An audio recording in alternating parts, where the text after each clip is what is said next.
Welcome to Vanchis classes.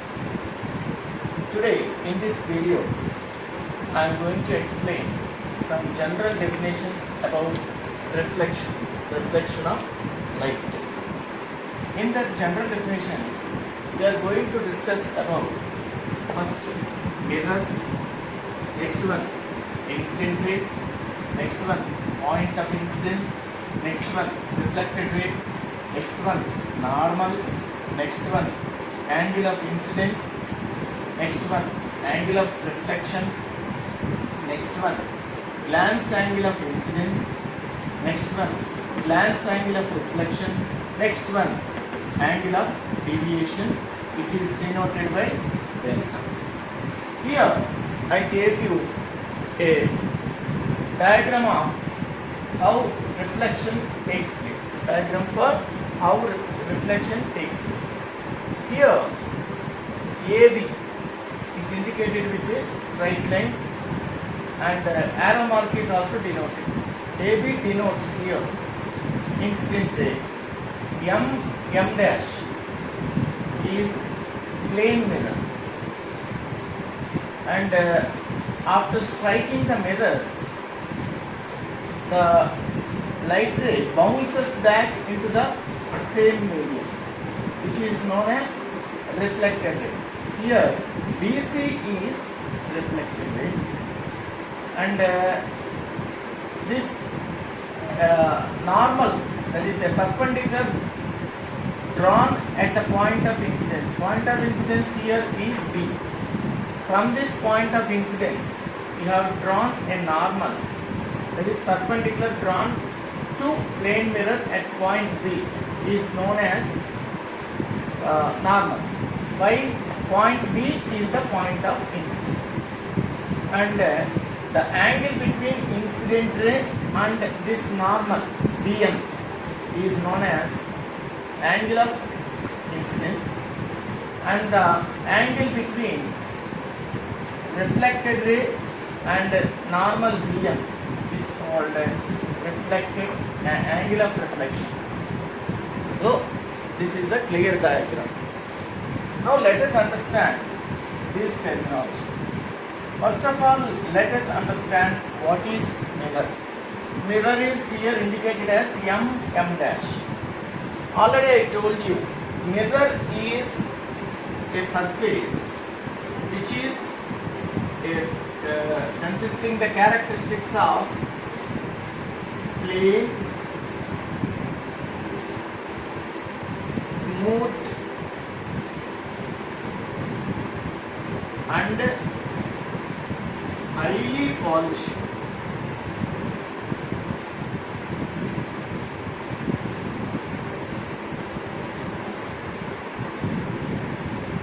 Mirror is nothing but a surface of plane, smooth and highly polished.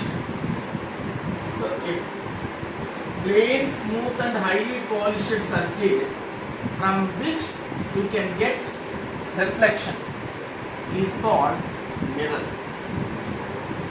Then next one, what is incident ray? Incident ray is nothing but a light ray that is coming from a distance and it is striking the mirror.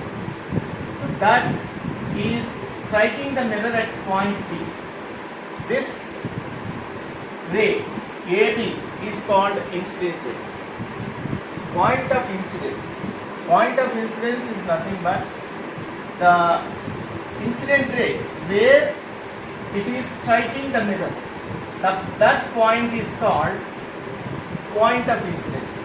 Here point B is called the point of incident. Reflected ray. After the incident strikes the mirror, the same light ray will be bounced back into the same medium, which is known as BC. It is called reflected ray. Normal.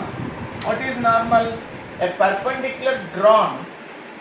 This is perpendicular drawn for the surface of mirror at point B is called normal. Here Bn is normal. Next,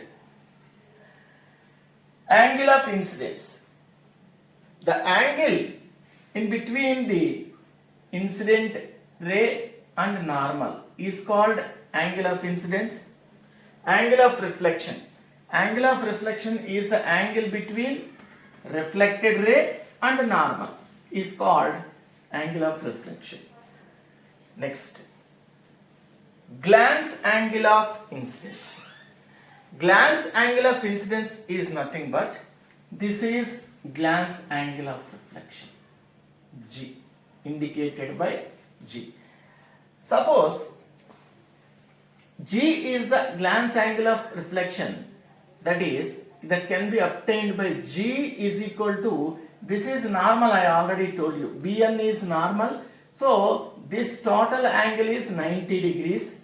So 90 minus, from this total, if you subtract angle of incidence I, you will get angle of glancing angle, the glancing angle of incidence, that is equal to 90 minus I is called glancing angle of incidence, GI, indicate with GI. Next, glance angle of reflection. Glance angle of reflection can be indicated with GR. GR is equal to same 90 minus R. This is glance angle of reflection. Last one, angle of deviation. It is indicated with the Greek letter delta. So understand this. What is this angle of deviation? Suppose this is angular incident ray. If suppose mirror is not there, then this incident angle goes in a straight line direction straight away. But due to the placement of this mirror, this incident ray took a deviation like this and it changed like reflected ray. So how much deviation took place due to this mirror? This is nothing but delta. This is nothing but delta. Actually the incident ray has to go like this, but due to the placement of this mirror, this incident ray took a deviation like this. So how much deviation? The angle, how much it has rotated, it has deviated, that is called angle of deviation. How to get this angle of deviation? Angle of deviation is nothing but, actually incident ray, it has to go like this. Mirror is placed here. So let us indicate it with dots because it is imaginary line. So due to the placement of this mirror, the ray reflected like this. So here you see, this total angle is 180 and this is normal. So this is angle I, angle R, angle I, angle R. Okay, you see how much deviation it has taken? Up to here it has taken. Angle I, angle R, if you subtract from 180, angle I plus angle R, angle I plus angle R to be subtracted. This part is to be subtracted. It is to be deviated. It is to be subtracted from 180 degrees. So angle of deviation delta is equal to 180 minus this total part, that is nothing but angle I plus angle R. So this can be easily, because we know that in laws of reflection angle I is equal to angle R. Therefore I can write delta like this. Delta is equal to 180 minus, instead of angle R I can write I plus I. That is nothing but delta is equal to 180 minus 2I. This is the formula for angle of deviation. So angle of deviation is nothing but, if mirror is not placed, then incident ray goes straight away. When mirror is placed, due to the placement of this mirror, the incident ray has deviated from its path. So how much deviation takes place? That is nothing but delta. Okay, delta can be obtained by this total angle. It is a straight line. Straight angle is 180 degrees. So 180 minus I plus R. 180 minus I plus R is delta. But angle I is equal to angle R. We know that. So delta is equal to angle I plus angle I. Delta is equal to 180 minus 2I. In this way, we can calculate the angle of deviation. Up to here you note? Okay. Now let us understand the laws of reflection. There are two laws of reflection. One is the incident ray, the reflected ray, and the normal lie in the same plane at the point of incidence. At the point of incidence. Okay. You see this figure. This is incident ray I, reflected ray R, that is AB, BC. AB is incident ray, BC is reflected ray.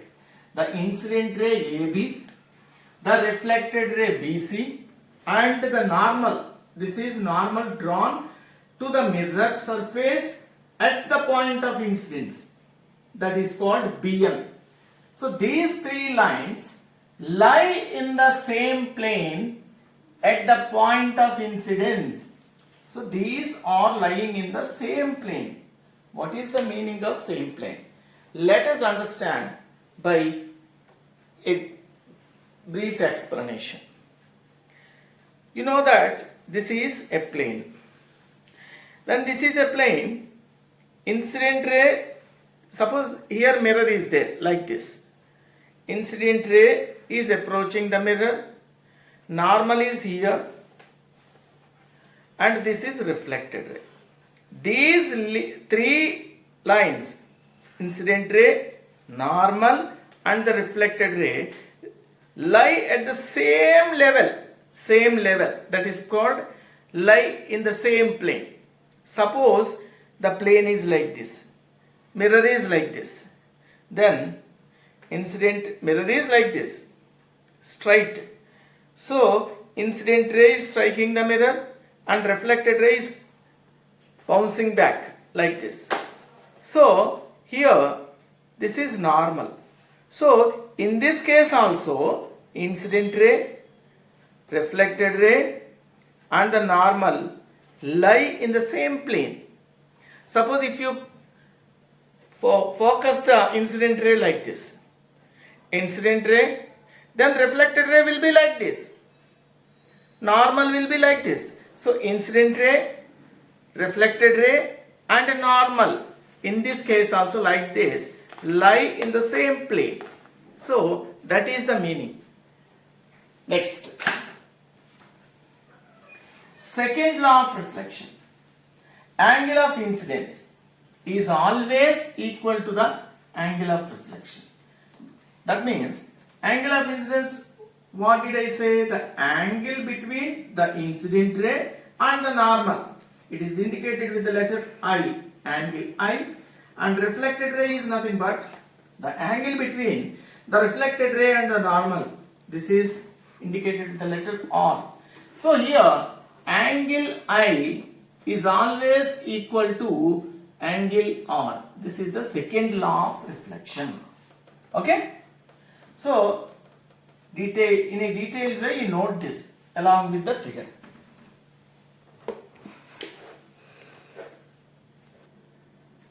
Okay, now let us understand de Fermat's principle. What is de Fermat principle? What is the use of this principle? We can understand.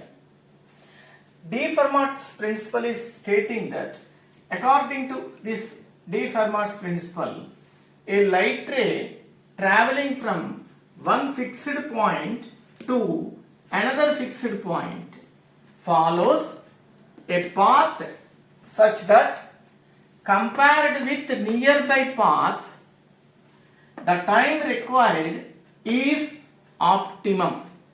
What is optimum? That is either a minimum or a maximum or remains stationary, that is constant. Using this, we can prove the law of reflection, that is equal to angle I is equal to angle R, that is law of reflection. We can prove this law of reflection by using this de Fermat's principle, and also we can prove the law of refraction, that is mu1 sin I is equal to mu2 sin R. So these two laws, law of reflection and law of refraction, can be proved. I will explain now what is this de Fermat's principle is telling in a detailed way. Okay, first of all, you note this definition.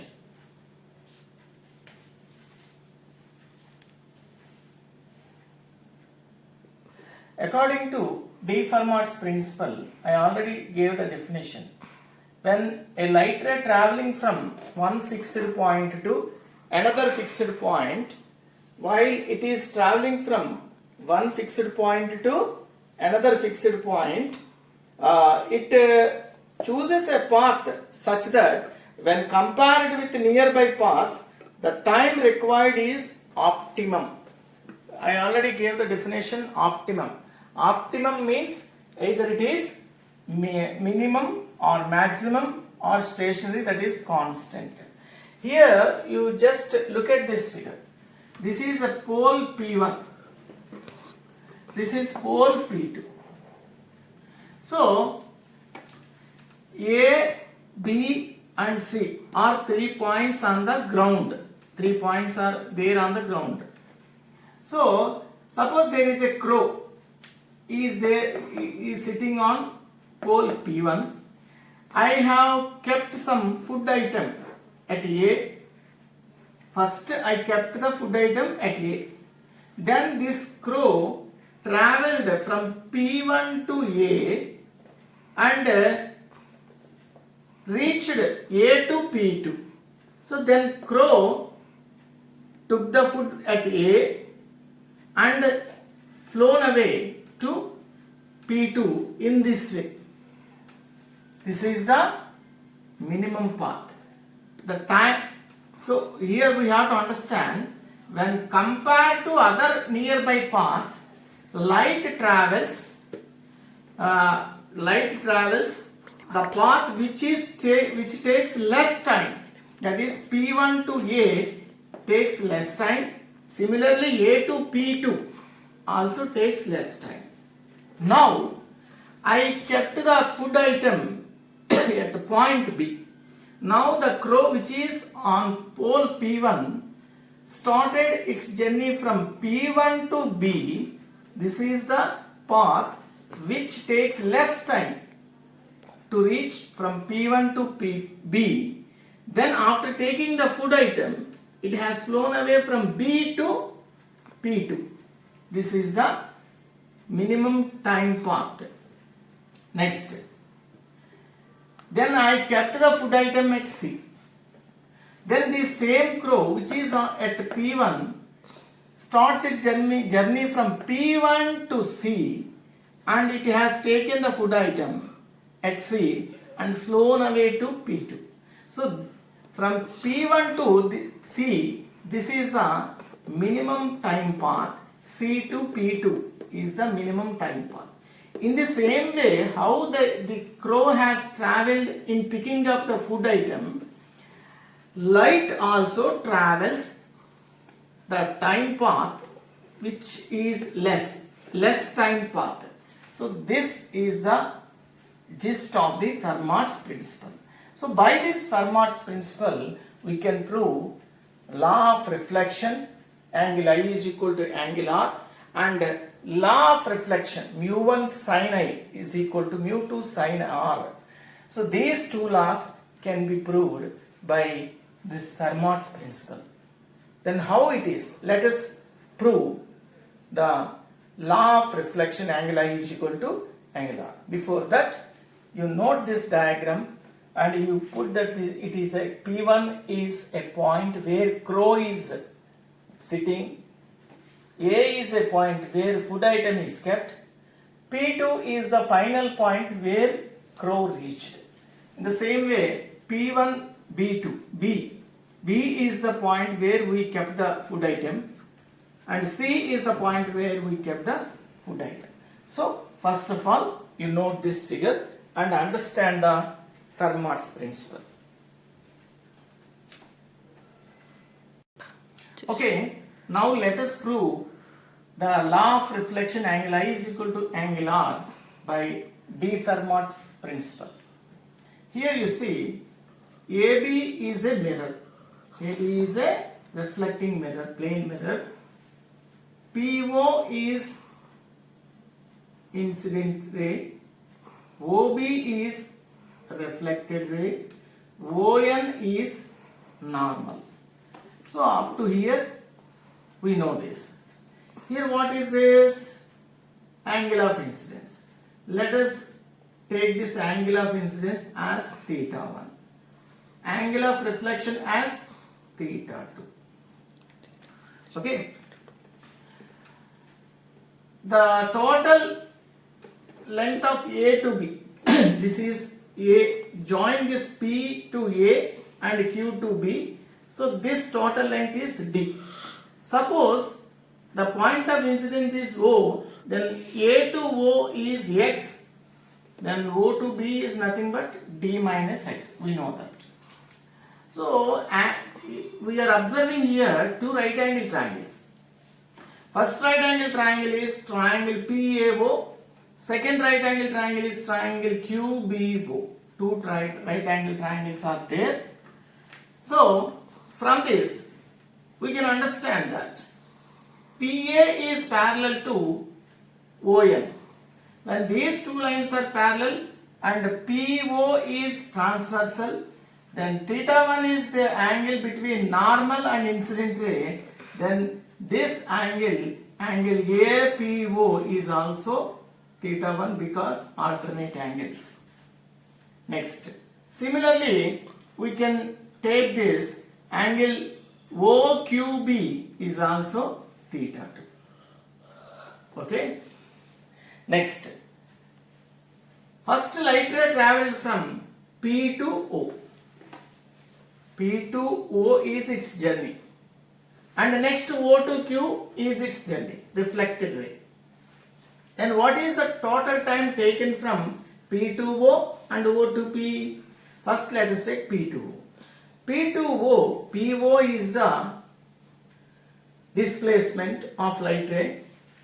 And suppose velocity of light is V. This is the time taken from P to O journey. In the same way, O to Q is the journey, displacement of light ray from O, and if it is divided by V, V is the nothing but the velocity of light. So, if you add this time, P to O time and O to Q time, you will get the total time taken for the light ray from P to start from P and to reach Q. So this is the time taken by the light ray. Okay. Let us take this. T is equal to OP. What is OP? OP is nothing but the hypotenuse of this triangle. This hypotenuse, how to calculate? This is X. Let us take this PA as H1 and BQ as H2. Then what is PO? OP. OP is nothing but under root of x square plus h1 square. So let us write this. Under root of x square plus h1 square upon v plus. What is OQ?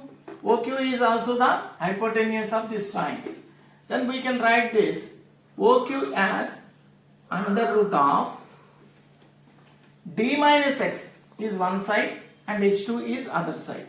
So h2 square plus d minus x whole square upon v. Upon v. Okay. According to de Fermat's principle, light ray chooses optimum path to take minimum time. So then we can write dt by dx when time is differentiated with respect to x, that is journey. Dt by dx is equal to 0. So optimum.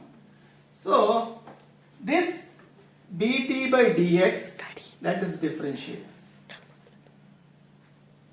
Dt by dx is equal to under root of x square plus h1 square upon v plus h2 square plus d minus x whole square under root by v is equal to 0, because I'll write here dt by dx is equal to 0 according to Fermat's principle. Okay, next. So up to here you note, next steps I will continue.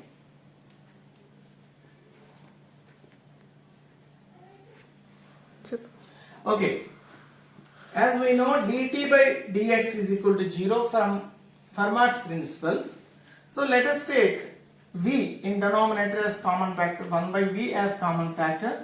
After differentiating the items, we will get half into 2x by under root of h1 square plus x square plus half into 2 into d minus x into, because of minus 1 you will get, upon h2 square plus d minus x whole square you will get. So by differentiation, after getting this step, 2 will be cancelled, here 2 will be cancelled. What I will get? 1 by v into x by h1 square plus x square under root of plus minus this minus 1 is there, minus you will get d minus x upon under root of h2 square plus d minus x whole square. This you will get. Now this is equal to 0.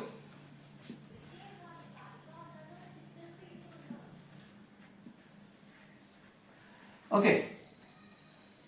Now let us write 1 by v into now let you stop here.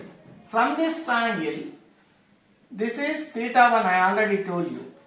You take this triangle PAO. From this triangle PAO, what is sin theta 1? Write down. Sin theta 1 is equal to opposite, theta 1's opposite side by hypotenuse. Theta 1's opposite side is x. X upon its hypotenuse is under root of h1 square plus x square. h1 square plus x square. This is number 1.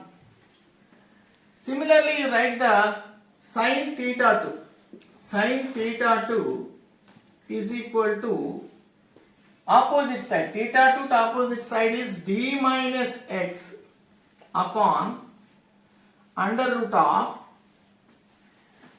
h2 square plus d minus x whole square.